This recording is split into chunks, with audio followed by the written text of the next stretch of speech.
प्रमोद जी, आज कॉन्फ्रेंस बुलाई है आपने, इस बात को लेकर के आपने कॉन्फ्रेंस किया, वो बताइए। अभी कल रोहतक के अंदर आदरणीय पंडित श्यामा प्रसाद मुखर्जी के बलिदान दिवस पर केंद्र की तरफ से विधानसभा चुनाव के निमित्त चुनाव प्रभारी और सह प्रभारी, चुनाव प्रभारी भी आदरणीय धर्मेंद्र प्रधान जी जो केंद्र में मंत्री भी हैं, उनको केंद्र की तरफ से हरियाणा में लगाया है और सह प्रभारी के नाते पूर्व में प्रभारी हरियाणा के और विप्लव देव जी जो पूर्व में मुख्यमंत्री रहे और अभी सांसद लोकसभा, उनका और सभी सांसद जो हमारे चुन के आए हैं उनका सम्मान समारोह पूरे हरियाणा का रोहतक के अंदर रखा गया, जिसमें हजारों की संख्या में कार्यकर्ताओं ने आकर नवनियुक्त प्रभारी और सभी सांसदों का एक उत्साह से स्वागत किया है। उनका अभिनंदन का कार्यक्रम था और भारतीय जनता पार्टी हमेशा चुनाव मूड में रहती है। भारतीय जनता पार्टी का कार्यकर्ता केवल चुनाव के लिए कार्य नहीं करता। भारतीय जनता पार्टी का कार्यकर्ता समाज के बीच में, चाहे वो सामाजिक विषय हो, अन्य विषय हो, उनको लेकर 24 घंटे समाज के बीच में रहता है। इस निमित्त में आगामी कार्यक्रमों को लेकर भी अलग अलग 2 बैठकें भी हुई। पहली बैठक प्रदेश पदाधिकारी, जिला प्रभारी और जिला अध्यक्ष की हुई। दूसरी बैठक विधायक, मंत्री और मेंबर पार्लियामेंट, ऐसी बैठकें हुई और आगामी योजना जो है हरियाणा को लेकर उन दोनों बैठकों में हुई और केंद्र से आए हमारे आदरणीय धर्मेंद्र प्रधान जी का, विप्लव देव जी का और आदरणीय यशस्वी मुख्यमंत्री श्री नायब सैनी जी का मार्गदर्शन हम सबको मिला है। जो बैठकें बार बार और क्या मानते बीजेपी घबराई हुई है? नहीं, आज से नहीं है। भारतीय जनता पार्टी के गठन से बैठकों का क्रम 1953 से चलता है, जब हम जनसंघ के नाते से जानी जाती थी। हम सार्वजनिक निर्णय तभी होता है जब सब इकट्ठे बैठ के चर्चा करते हैं।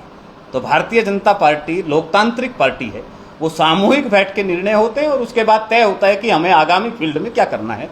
इसी निमित्त हमारी बराबर बैठकें चलती रहती हैं। पहले लोकसभा में 10 सीटें थी, लेकिन अब हाफ हाफ रहेगी, क्या कारण मानते हो? 2 चीज देखनी चाहिए। हम जब 2014 के अंदर केंद्र और प्रदेश में सत्ता में आए, उससे पहले लगातार 10 वर्षों तक केंद्र में और हरियाणा में यूपीए 1 और यूपीए 2 की गवर्नमेंट रही।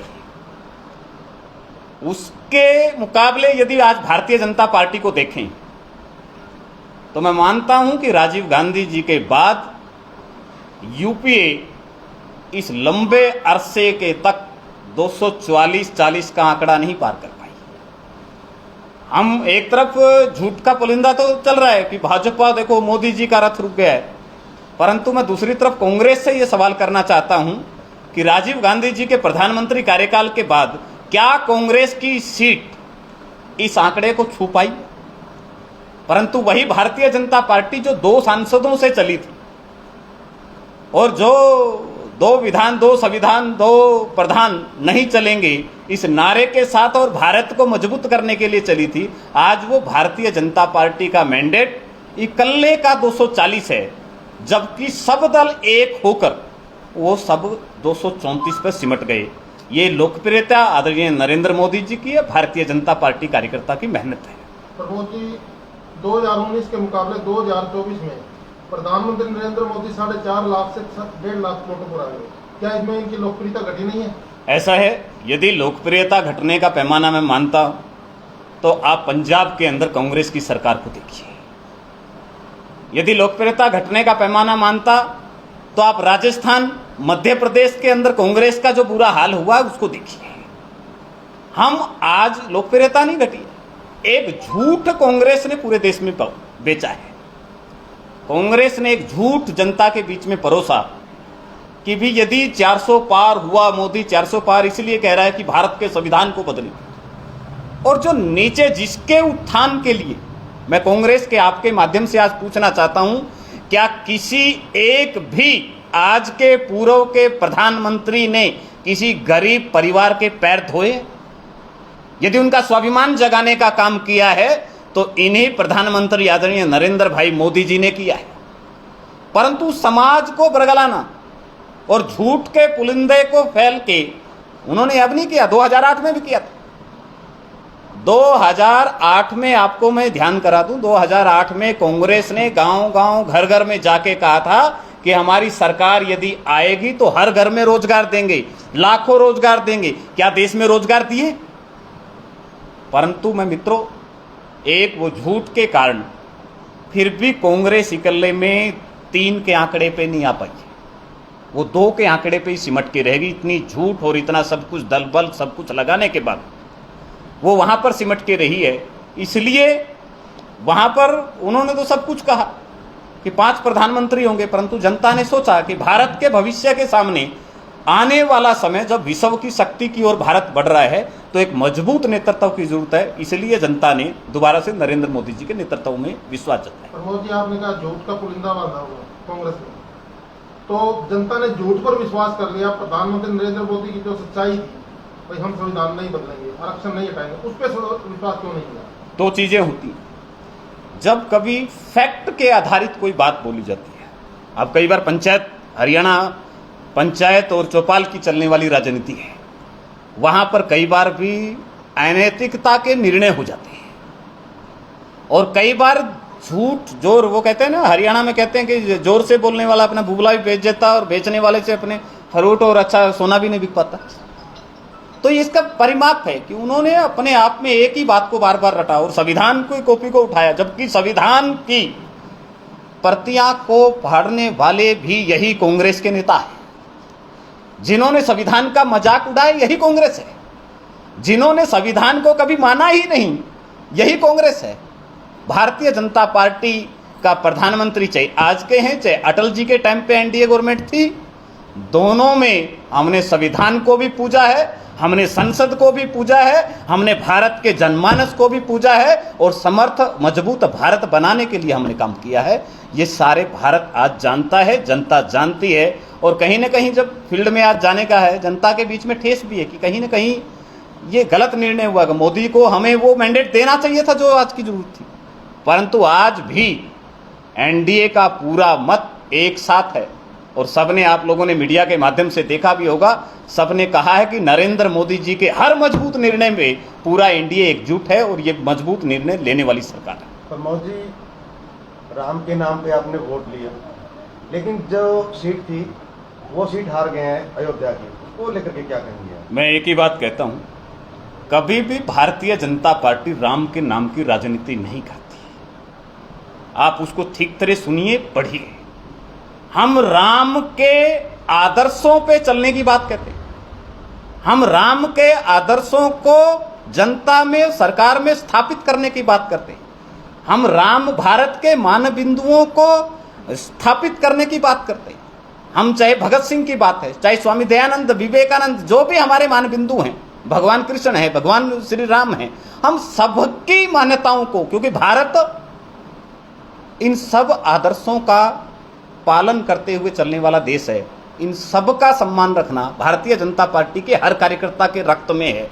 और इसलिए उनको लगता है कि कहीं भी जाके राम राम भी बोल दें या जय श्री राम भी बोल दें तो कांग्रेस वालों को भय हो जाता कि ये बीजेपी का वोटर है। ये स्थिति उनकी छोटी मानसिकता है।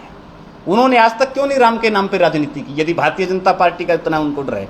हम मानते हैं और उनके लिए हमने लड़ाई लड़ी है। हमने रामलला का मंदिर बनाने के लिए अनेकों कार्यकर्ताओं ने शहादत दी, अनेकों कार्यकर्ताओं ने देश के कोने कोने में जेल भोगी है रामलला का मंदिर बनाने के लिए। हमने धारा 370 हटाने के लिए हमारे जनसंघ के प्रथम राष्ट्रीय अध्यक्ष आदरणीय श्याम प्रसाद मुखर्जी को, इस देश की एकाग्रता के लिए हमने राष्ट्रीय अध्यक्ष तक को न्यौछावर किया है। ये वो भारतीय जनता पार्टी है। एक तरफ स्वार्थ की राजनीति है, दूसरी तरफ राष्ट्रवाद की राजनीति है। यही कांग्रेस और भाजपा के अंदर अंतर है। 10 साल में विपक्ष कह रहा है बीजेपी ने महंगाई बढ़ाने का काम किया। यदि 2013 के पहले के आंकड़े उठाएंगे, मैं सोशल मीडिया पे बहुत ज़्यादा देखता हूँ, और उसके पेट्रोल डीजल के रेट को सारे को देखेंगे, और आज भी कांग्रेस शासित राज्य के यदि आप और भारतीय जनता पार्टी शासित राज्यों के डीजल पेट्रोल के रेट देखेंगे तो कांग्रेस शासित राज्यों के रेट हमसे 5-6 रुपए ज़्यादा मिलेंगे। यदि एक पॉलिसी केंद्र की है उस केंद्र में, तो वो अपने राज्य में क्यों लागू नहीं करते? केवल जनता को भगाने का काम है। महंगाई पर रोक लगाने का काम किया तो नरेंद्र मोदी जी की नेतृत्व ने किया, और वही बौखलाहट इनकी कांग्रेस की है कि नरेंद्र मोदी ने जिस मजबूती से इस 10 साल में देश को चलाया है, आगे यदि ऐसे चला तो भारत आने वाली तीसरी शक्ति विश्व की बनने जा रहा है। सबसे बड़ी बौखलाहट विपक्ष की यही है।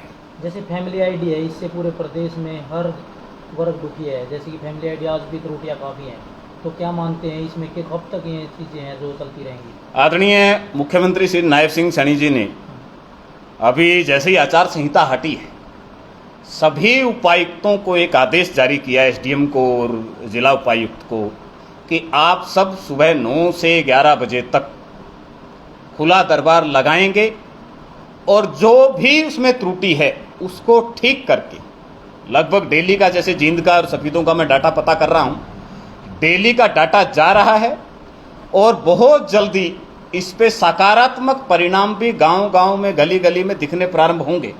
ये जो समाधान शिविर हम लगा रहे हैं, आप लोग भी यदि मीडिया के साथी वहां जा रहे होंगे, तो उसमें कहीं ना कहीं जनता, और उससे पहले भी, ये केवल अभी नहीं किया, केंद्र की सरकार ने गांव-गांव में जितना भी सरकारी अमला है उसको घर घर, गली गली में भेज के हमने जनता की समस्याओं को सुनकर उनको निराकरण करने के लिए भी हमने रथ यात्राएं निकाली, और गांव-गांव के अंदर ये सारा सरकारी अमला वहां पर गया और उन्होंने समाधान भी किया। वही एक कड़ी और आगे बढ़ाते हुए आदरणीय मुख्यमंत्री श्री नायब सिंह सैनी जी ने इस कड़ी को और आगे बढ़ाया, और डेली की खुद की मॉनिटरिंग, आप भी मंच से सुनते होंगे, मुख्यमंत्री जी खुद डेली की मॉनिटरिंग करते हैं, एक एक बात को एक एक उपायुक्त से डेली पूछते हैं कि भी कितना समाधान हुआ, कोई दिक्कत है तो उसको सोल्यूशन करना है। इस कड़ी में सरकार काम कर रही है। बेरोजगारी बहुत बड़ा मुद्दा है, इस पर आप क्या कहेंगे? आप 10 साल का हुड्डा कार्यकाल और 10 साल का भारतीय जनता पार्टी का कार्यकाल को जब उठाएंगे, कहीं ना कहीं हर क्षेत्र में रोजगार देने के लिए भारतीय जनता पार्टी ने उससे 3 गुना काम किया है। और दूसरी बात, मैं आप मीडिया के साथियों से, जनता से और युवाओं से अपील करना चाहता हूं कि एक बार उन एडवोकेट, जितनी भर्तियां हमारी चल रही हैं, जितनी भर्तियां हमारी कोर्ट के अंदर है, यदि उनकी तय में जाएंगे कि विपक्ष में वकील कौन खड़ा है, तो आपको उसमें दिखाई देगा कहीं कैथल से कांग्रेस के बड़े नेता का परिवार दिखाई देगा, कहीं आपको उकलाना, ये जुलाना से पूर्व विधायक रहे और आजकल कांग्रेस के अंदर उनका बेटा दिखाई देगा। ऐसे अनेक मात्रा में कांग्रेस की जो एक गैंग है, भर्ती रोको गैंग, वो एक बड़ी मात्रा में काम कर रही है। मैं युवाओं से आह्वान करता हूं कि एक बार उनके दरवाजे पे जाके भी सवाल पूछिए कि भी ये जो भर्तियां रुकी कोर्ट में पड़ी हैं, उसके पीछे कांग्रेस के लोगों की मंशा क्या है, उनसे एक बार जाने और उनसे जवाब मांगे। ये मैं मीडिया के माध्यम से युवाओं से अपील करता हूँ। बाजार में काम धंधा नहीं है, इस पे कांग्रेस का क्या रोल है? बाजार के अंदर जो व्यापार है, जो केंद्र की योजनाओं से आज पूरे देश के अंदर बढ़ा है, आज युवा रोजगार पाने वाला नहीं, रोजगार देने वाला भी मिला है। आज आप गांव-गांव में जाएंगे, छोटी छोटी मैन्युफैक्चरिंग यूनिट यदि खोली है, आज एमएसएमई के माध्यम से बहुत ज़्यादा महिलाओं ने सशक्त होके घर में अपने आप मैन्युफैक्चरिंग, छोटी छोटी अलग अलग प्रकार की, कहीं मसाला पापड़ की, कहीं दाल भुजिया की, अलग अलग यूनिट लगाने का काम ये इस 10 साल के अंदर हुआ है। ये एक बड़ी, भारत की सबसे बड़ी पॉपुलेशन वाला देश आज भारत है। तो इसको जो 70 साल के एक लंबे अरसे के बाद इतनी बड़ी जो कांग्रेस ने समस्याएं इस देश को दी, उसको समाप्त करने के लिए 10 साल से लगातार नरेंद्र मोदी जी लगे हुए हैं। और पहला प्रधानमंत्री है जो हर महीने किसी न किसी माध्यम से जनता से जुड़ा रहता है, और ये अलग अलग परिणाम भी दिखाई दे रहे हैं, चाहे केंद्र में और हरियाणा में जब से नायब जी के पास आई है या पहले मनोहर लाल जी के पास, दोनों ही कड़ी में एक विकास की गई। और खासकर जींद को मैं बधाई देना चाहता हूँ।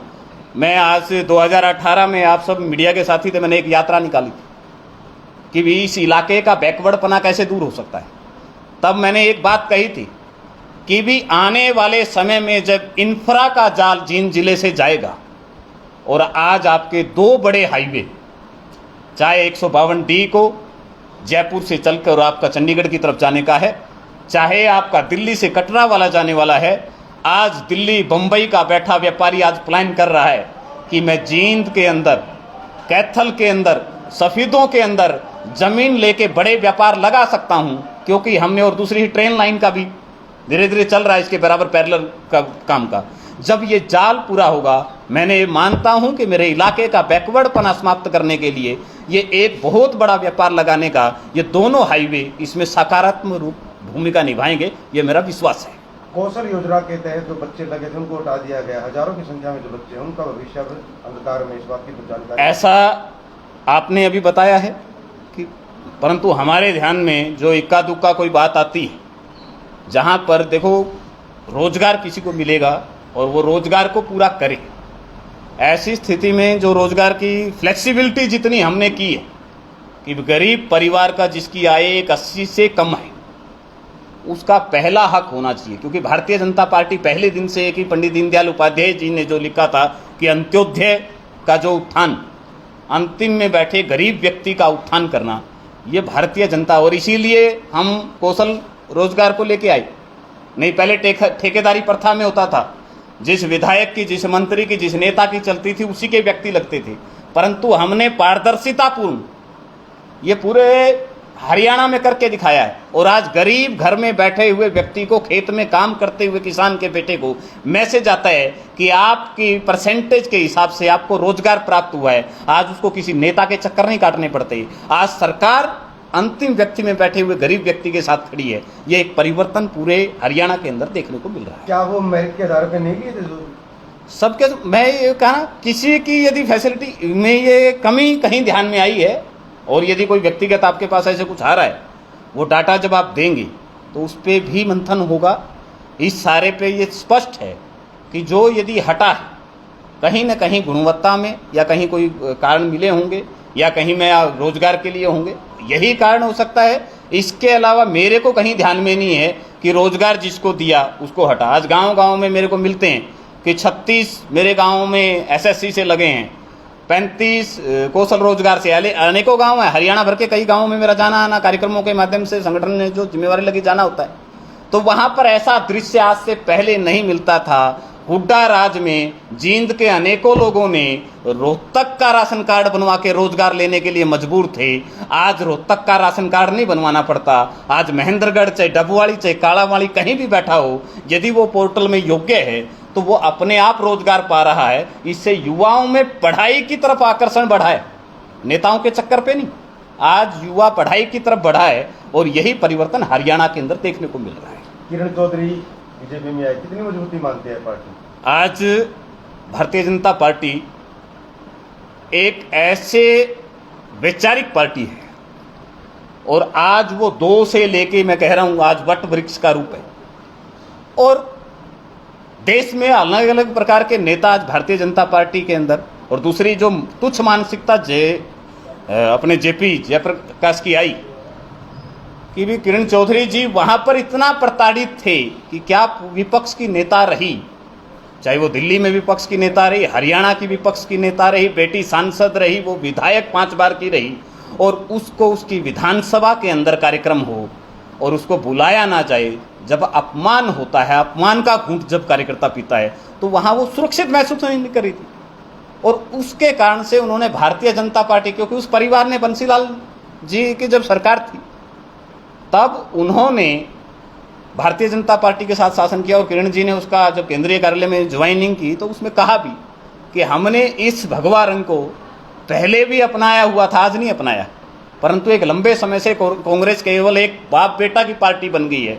चाहे वो शैलजा अपने जीत के बाद एक सांसद अपने ऑफिस में बैठती, वहाँ शीशे तोड़ दिए जाते हैं। ऐसी तुच्छ मानसिकता आज कांग्रेस के अंदर बापू बेटा एंड कंपनी आ गई है, और पूरा हरियाणा ने मन बना लिया है कि कहीं भी, चाहे ना वहाँ पर वंचित वर्ग सुखी है, वहाँ पर तंवर की गर्दन तोड़ने का काम किया, वहाँ पर कुमारी शैलजा के ऑफिस में शीशा तोड़ने तक का काम किया, और वहीं किरण चौधरी का अपमान करने का काम किया। ये तय है, कांग्रेस पार्टी ना किसी महिला के सम्मान की रक्षा कर सकती है, ना ही वो किसी अंतिम व्यक्ति, गरीब व्यक्ति की, या जिसको पिछड़ा वर्ग कहें या जिसको एससी वर्ग हम कहें, उस सबका अपमान करने का काम कांग्रेस ने इस पिछले अनेकों सालों में किया है, ये स्पष्ट दिखाई देता है। कांग्रेस तो घोषणा पत्र पर विधानसभा का चुनाव लड़ेगी, बीजेपी विधानसभा का चुनाव किन मुद्दों पर लड़ने जा रही है? हम जिन गति से हरियाणा के काम लगातार चल रहे हैं उसको और बड़े एक रूप के अंदर, हमेशा यही होता है कि जब हम पुराने टाइम से देखते थे कि जब ये प्रधानमंत्री ग्राम सड़क योजना आदरणीय में अटल बिहारी वाजपेयी जी के राज में आई तो उस समय ध्यान में आया कि अच्छा गांव में भी सड़क हो सकती है, गांव में बिजली हो सकती है। फिर उसके बाद मनोहर जी का राज आया कि 24 घंटे भी गांव के अंदर बिजली हो सकती है। आज हजारों गांव हरियाणा के ऐसे हैं जहां पर 24 घंटे बिजली चलती है। तो उसी कड़ी में आगे और बढ़ाने का, चाहे एजुकेशन का मैटर है, चाहे रोजगार का विषय है, चाहे आपका इंफ्रा का मैटर है, चाहे आपका स्वास्थ्य का मैटर है, हर किसी क्षेत्र में भारतीय जनता पार्टी जिस कड़ी से, जिस तीव्र गति से चल रही है, उसी गति को आगे बढ़ाने के लिए आगामी चुनावों में जनता के बीच में जाने वाली है। सफेदों में नेता तो काफी, लेकिन सफेदों में विकास की बात सामने नहीं आई। आपने सड़कों की बात कही, 10 साल बीजेपी ने निकाल दिए जींद से पानीपत रोड को 4 लाइन करने के लिए, लेकिन अभी तक नहीं आया। दुर्घटनाएं होती हैं, हर रोज एक ना कोई मर जाता है, तो उसमें क्या कहेंगे? मैं एक ही बात कहता हूँ कि भी जिस तरह आप लोगों ने, मेरे को ध्यान है रेस्ट हाउस में प्रेस कॉन्फ्रेंस कर रहा, तब आपने करनाल के विषय को उठाया था कि सीएम सिटी है परंतु सड़क नहीं बन रही। तब भी मैंने एक बात कही थी कि कुछ नॉर्म होते हैं सड़क के कि 5 साल के बाद ही किसी सड़क का टेंडर लगता है। और जब ये दोनों सड़कों का हमने 4 लाइन के लिए प्रपोजल डाला, ये है और ये हो भी चुका है लगभग कम एक्वायरमेंट, और जहाँ जहाँ दिक्कतें आ रही थी उनको दूर भी कर रहे हैं। तो करनाल का जो विषय कहा था, आज करनाल आपके पास 4 लाइन की तरह जींद से करनाल दौड़ता हुआ चल रहा है। ऐसे ही जींद से पानीपत का भी, जैसे अभी आपका हमने पीछे कहा था सोनीपत से जींद का मार्ग, वो 4 लाइन बन के तैयार है। ये भी समस्या भारतीय जनता पार्टी की सरकार ही पूरी करेगी, ये विश्वास भी आप लोगों को दिलाता हूँ, ये होके देगा। इतने काम आपने वाजपेयी गिनवाए, लेकिन सफेदों विधानसभा में कमल का फूल अब तक नहीं खिला पाई, क्या कारण है?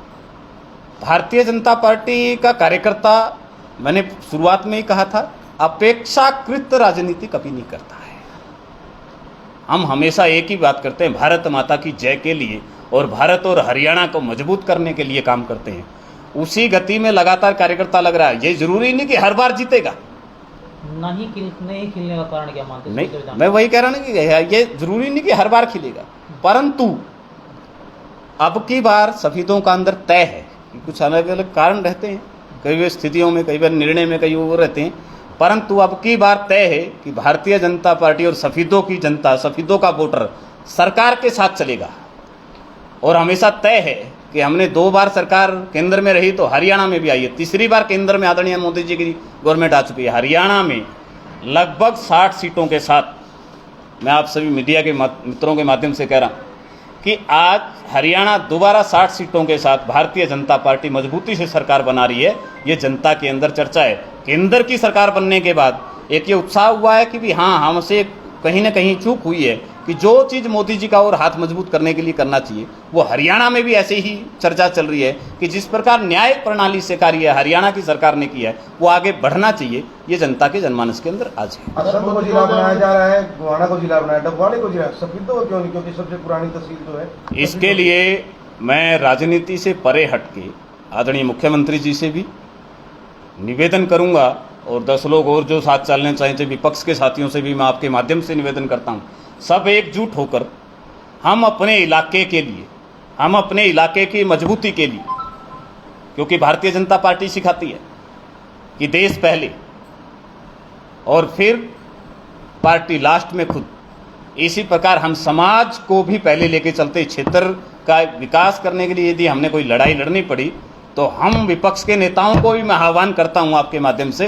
कि आप आइए, सफेदों को जिला बनाने की लड़ाई हम लड़ेंगे और हर हाल में मुख्यमंत्री जी से मिलकर इसका निराकरण करने का काम करेंगे।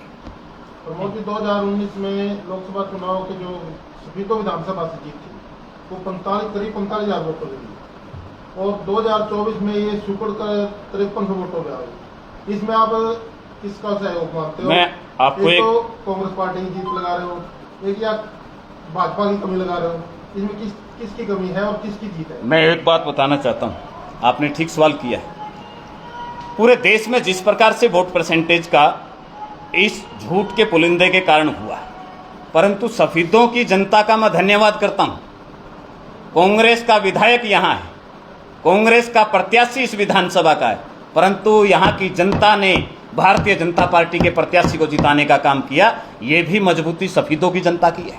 72-53 वोटों से जीत हुई। मैं वही कह रहा हूं, वो एक पूरे देश के अंदर हुआ। परंतु जो बात है, कांग्रेस से यह पूछना चाहिए कि सफेदों से विधायक भी उनका है, सफेदों से प्रत्याशी भी उनका था, परंतु वो हारे क्यों? उसके बावजूद भी भारतीय जनता पार्टी और जनता के आशीर्वाद से सफेदों हम जीत के निकले। और विधानसभा में यदि वो समीकरण पूरे हरियाणा का करते हैं तो उन सीटों को हमने उनकी 12 सीटों को भी जीता है जो कांग्रेस 19 में जीती थी।